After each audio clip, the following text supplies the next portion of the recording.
بالب دمساز خود در جفتمی، ہمچو نئے من گفتنی ہا گفتمی. فرماتے ہیں کہ بالب دمساز خود، دمساز کہتے ہیں جگری دوست کو، رفیق کو، ساتھی کو، جو انسان کے وہ بہت قریب ہو نا، تو ایسے شخص کو دمساز. دمساز خود یعنی کوئی ان کا دمساز، کوئی رفیق، کوئی ساتھی. لب تو آپ کو معلوم ہے کہ لب کے معنی ہونٹ کے ہوتے ہیں. بالب دمساز خود در جفتمی، جفتمی معنی وہ ملا ہوا ہوتا، جوائنٹ کوئی ہوتا. تو اگر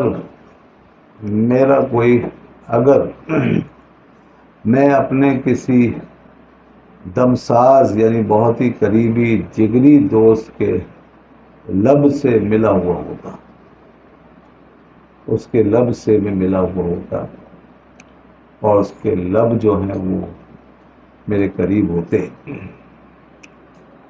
اگر میں اس سے جڑا ہوا ہوتا. بالب دمساز خود در جفتمی، ہمچو نئی من گفتنی ہا گفتمی. تو پھر نئے کی طرح، ہمچو کی طرح، نئے وہی بانسری کی طرح، من گفتنی ہا گفتمی، میں بھی پھر جو کہنے والی باتیں تھیں نا سب کہہ دیتا. اگر میرا کوئی ایسا دوست ہوتا نا جو میری بات سنتا، سمجھتا، دمساز ہوتا، میرا یار غار ہوتا، میرا رازدان ہوتا، اور میری بات کو سمجھنے والا ہوتا، تو پھر مزہ آتا، پھر میں بات کرتا، اور میں جو کچھ کہنے والی باتیں تھی وہ سب کہتا. ٹھیک ہے نا. بالب دمساز خود در جفتمی. تو what I joined to the lip of one. تو کون ہے وہ one? in accord with me، جو میرے اتنا قریب ہوتا ہے، in accord with me. تو پھر میں اگر جب اس سے جوائن ہو جاتا اور وہ میرے قریب ہوتا، وہ میرے پاس ہوتا، تو ہم چو نئے I too like the reed. تو میں بھی پھر یہ اس کی طرح، نئے کی طرح would tell all that may be told، کہنے والی ساری باتیں کہہ دیتا. یہاں پر جو چیز بیان کر رہے ہیں نا وہ یہ ہے کہ جناب یہ جو ہماری باتیں ہیں نا، ہمارے اسرار، ہمارے حقائق، یہ ہر ایک کے بس کی بات نہیں. یہ عام لوگ جو ہیں وہ نہیں سمجھ سکتے. عام لوگوں پر ہم یہ چیزیں منتشر نہیں کر سکتے. اس کے لیے ایسے ہی دمساز کوئی ہونا چاہیے، کوئی انمیٹ ہمارا ہونا چاہیے، کلوز فرینڈ ہونا چاہیے، جو ہمارے سیکریٹس کو سمجھ سکتا، ہمارے رازوں کو سمجھتا، ہمارا ہمراز ہوتا، ہمارا صاحب سر ہوتا. تو وہ جو سمجھ سکتا تھا، تو وہ ایسے ہی آدمی اگر ہوتا تو ہم بات کرتے. اب عام لوگوں کے سامنے اگر ہم یہ حقائق اور یہ معارف اور یہ اسرار بیان کر دیں گے تو ان کو تو ریئیکشن ہو جائے گا، وہ اس کو ہضم نہیں کر سکیں گے. اور ہر بات کا ہر آدمی متحمل نہیں ہوتا. سمجھے؟ دین کی جو دین کا جو ظاہری علم ہے اس کا تحمل بھی ہر ایک کو نہیں ہوتا کہ جائے کہ اسرار اور ایسے عوارف جو ہیں وہ لوگ سمجھ سکیں. ظاہر میں جو کچھ ہم سمجھتے ہیں نا، جو پڑھایا جاتا ہے دینی علم، اس میں بھی دیکھو علماء کی جو باتیں ہوتی ہیں وہ عام لوگوں کی بس سے باہر ہوتی ہیں.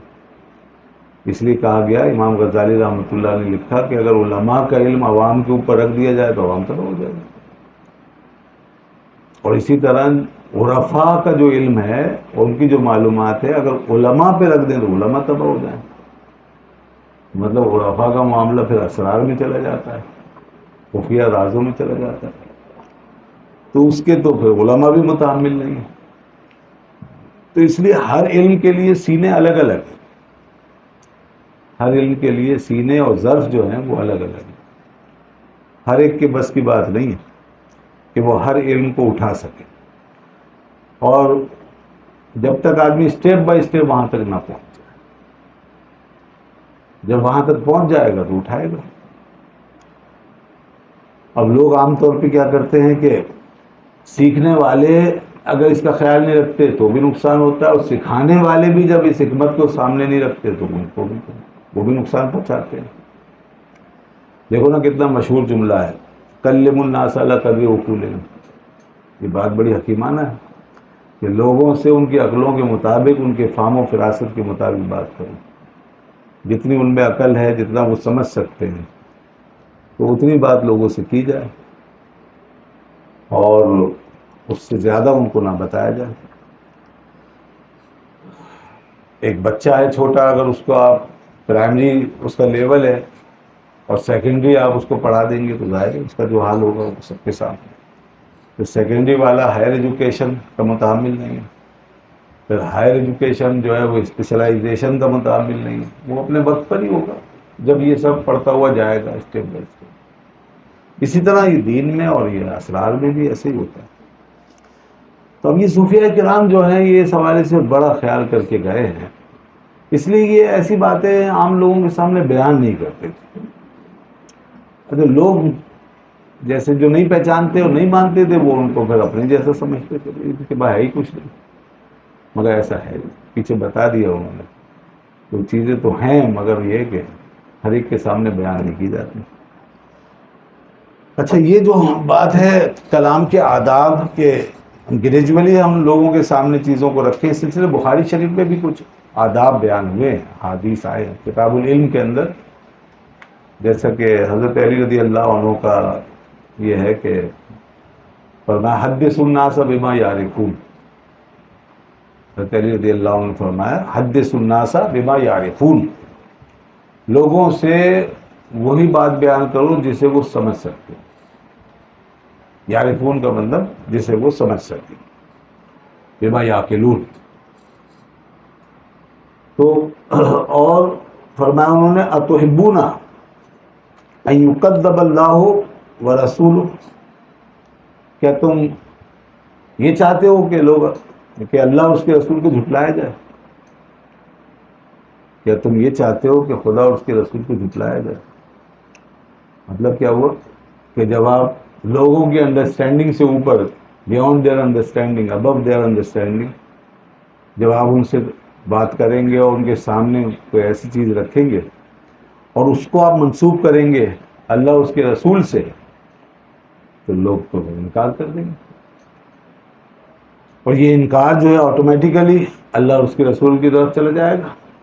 تو اس لیے آپ نے فرمایا تحبون ان یکذب اللہ ورسولہ، کیا تم یہ بات چاہتے ہو؟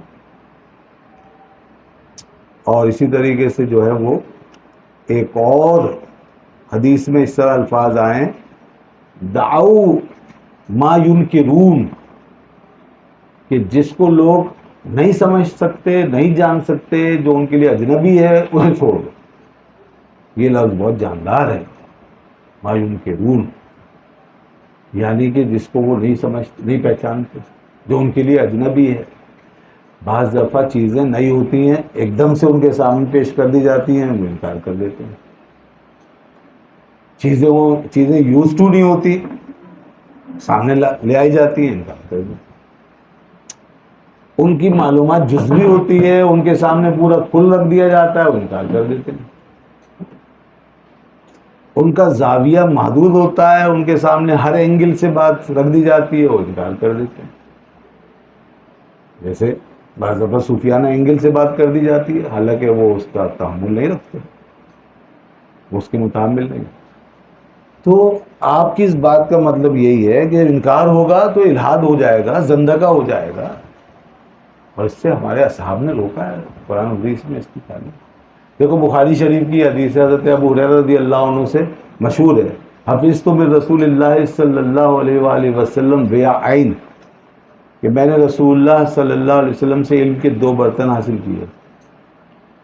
تو اس میں سے ایک اما الاول فبسستہ، ایک تو میں نے جو ہے تمہارے سامنے اڈیل دیا. اس سے مراد کون سا برتن ہے؟ اس سے مراد ہے احکام شریعت، دین کے احکام، اوامر و نواہی، حلال و حرام کی تفصیل، یہ سب چیزیں میں نے تمہارے سامنے رکھ دی.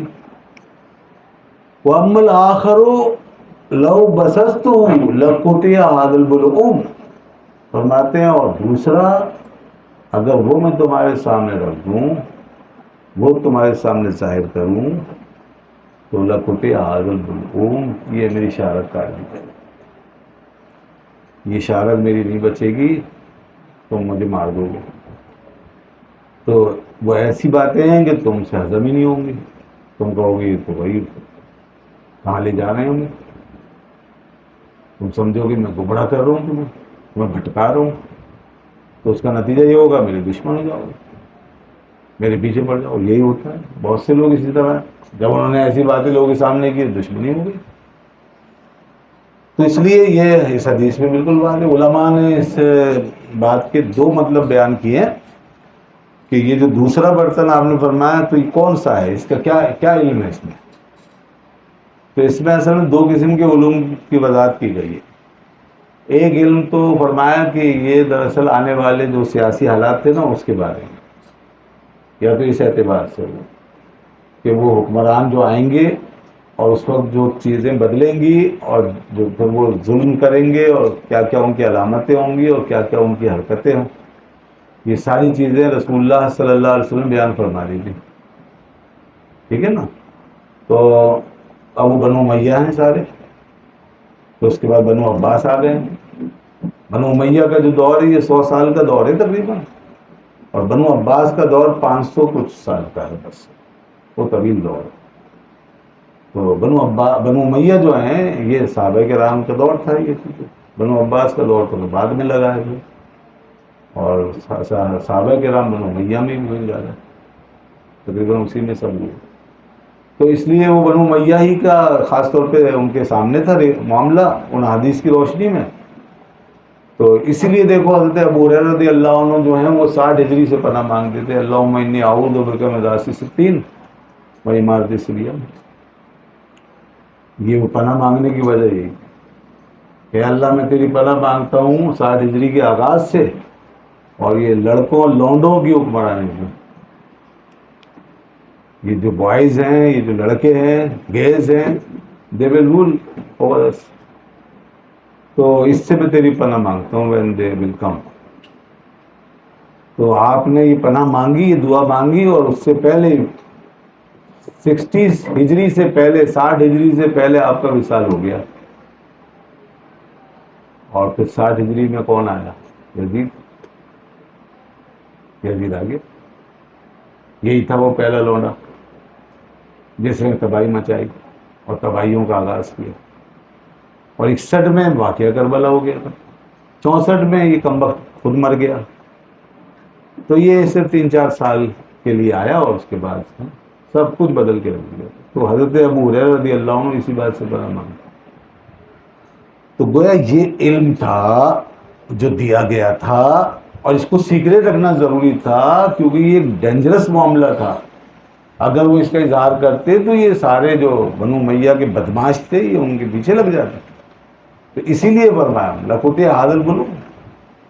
اگر میں وہ باتیں بتا دوں تمہیں کہ کیا کریں گے یہ لوگ، تو پھر تم میرا کام کر دو گے، میرے دشمن ہو جائیں گے. تو ایک تو یہ ہے اس کی ایکسپلینیشن ہے نا. دوسرا بھی اس میں صوفیاء کرام جو ہیں انہوں نے پھر اس کے اندر اس حدیث میں غوطہ زنی کی اور اس دوسرے برتن کو انہوں نے پھر کھولا اور وہ پھر اس طرف گئے. وہ اپنی اس کی اسٹریم کے حوالے سے، جو ان کی اسٹریم ہے وہ ہے اسپریچول اسٹریم، اسپریچول اپروچ. تو وہ اس لحاظ سے دیکھتے ہیں کہ یہ علوم جو ہیں یہ باطنی علوم. یہ دوسرا برتن یہ باطنی علوم کا برتن ہے یہ کشف اسرار کا برتن ہے، یہ رموز ہیں، اشارات ہیں، یہ وہ مخفی حقائق ہیں جو ظاہری طور پہ انسانوں کو نہیں ملتے، جو ملتے ہیں، حاصل ہوتے ہیں ریاضتوں کے بعد، مجاہدوں کے بعد اور روحانی تزکیے کے بعد۔ تو جب ہم پا لیتے ہیں سیلف پیوریفیکیشن اور اپنا تزکیہ کر لیتے ہیں اور ریاضتیں اپنی انتہا پہ پہنچ جاتی ہیں، تو پھر اللہ تعالیٰ بند دروازے کھول دیتا ہے اور یہ سینہ بہ سینہ لوگوں تک منتقل ہوتے ہیں۔ اصحاب کو تو مجاہدے ایسے سچ کرنے کی ضرورت بھی نہیں پڑی، ان کو تو آپ علیہ الصلوۃ والسلام کی صحبت کی برکت سے ہی سب کو حاصل ہو گیا، کیونکہ جب تزکیہ ہو گیا تو پھر یہ علوم بھی ان پر کھلتے رہے خود بخود۔ اور جہاں رسول اللہ صلی اللہ علیہ وسلم کی جو ظاہری تقریر ہوتی تھی حدیث کی، اسی میں اس کے اسرار بھی خود بخود حضور کے سینے سے ان کی طرف منتقل ہوتے رہتے تھے آٹومیٹکلی، کیونکہ وہ کہتے ہیں ملے سینے سے سینہ یا رسول اللہ، وہ سینے سے سینہ ملا ہوا ہے۔ چمک تجھ سے پاتے ہیں سب پانے والے، میرا دل بھی چمکا دے چمکانے والے۔ تو وہ اسی طرح ہے، یہ ایک نور ہے، چمک۔ بہرحال وہ اس طرح یہ علوم ہے، صوفیہ کہتے ہیں یہ علوم ہے۔ تو اب یہ علوم چونکہ خاص لوگوں کا ہی حصہ ہیں اور اس کا ظرف انہی میں ہی ہوتا ہے، تو اگر ان کو عام لوگوں کے لیے کھول دیا جاتا ہے تو پھر وہی صورت ہوتی ہے لقوت حاضر البلوغ۔ تو اس لیے پھر جب تک یہ سلسلے چلتے رہے ان علوم کے، تو اس وقت تک اسرار کے طور پر ہی ان کو رکھا گیا، عام ان کو نہیں کیا لوگوں نے۔ اور جو کچھ لکھا صوفیہ نے، ٹھیک ہے کچھ چیزیں لکھی ہیں اور کچھ اسرار بیان کیے گئے ہیں، تو وہ اس لیے نہیں ہے کہ عام آدمی ایرا غیرہ کوئی بھی اٹھا کے پڑھنا شروع کر دے، نہیں، تو وہ ہر ایک کے لیے نہیں ہے، وہ پھر انہی لوگوں کے لیے ہے جو اس ڈسکورس سے گزر رہے ہیں، جو اس پریکٹس سے گزر رہے ہیں، جو ان تجربات سے ایکسپیرینسز سے گزر رہے ہیں، وہ ان کے لیے۔ تو اگر آپ اس کا ایکسپیرینس رکھتے ہیں تو آپ اس کے لائق ہیں، آپ انہیں سمجھ لیں گے، اور یہ ایک رہنمائی ہے پھر آگے۔ یہ اصل میں دراصل لائٹ ہاؤسز ہیں، یہ معرفت کے سمندر میں لائٹ ہاؤسز ہیں کہ جب وہ کوئی گزرے وہاں سے تو اسے معلوم ہو جائے کہ سامنے یہ علم آ رہا ہے اور یہ حقائق ہیں، مجھ سے پہلے بھی لوگ ان مرحلوں سے گزرے ہیں اور مجھے بھی گزرنا ہے، تو تاکہ وہ وہاں بہکے دیں اور وہاں اس کو ایک مطلب یہ کہ قوت حاصل ہو۔ اس لیے انہوں نے بیان کیا وحدت الوجود کے اسرار ہوں، یہ وحدت الشہود کے حقائق ہیں سب۔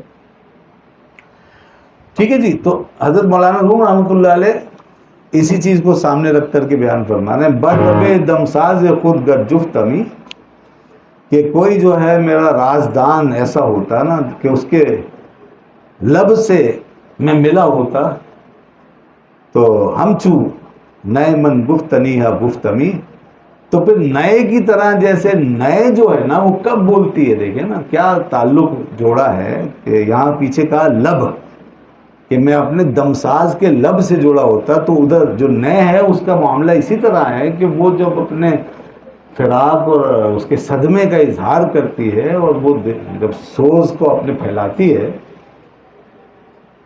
تو وہ کسی لب کے ساتھ فٹ ہو کر، جو لب اس کے ساتھ مناسبت پیدا کر کے اس کو پکڑ لیتا ہے، تو اس کو پھر وہ اب اس کی پھر آواز آنا شروع ہوتی، پھر وہ اپنے سوز کو کھول دیتی، اپنے درد فراق کو کھول کے رکھ دیتی۔ تو ایسے ہی ہم بھی ہیں، ہم بھی کسی کے لب سے مل جائیں گے تو پھر ہمارا یہ سارا فراق اور یہ سارا حال لوگوں پہ ظاہر ہونا شروع ہو جائے گا، اور جو کہنے والی باتیں ہیں تو وہ سب all that may be told I would tell that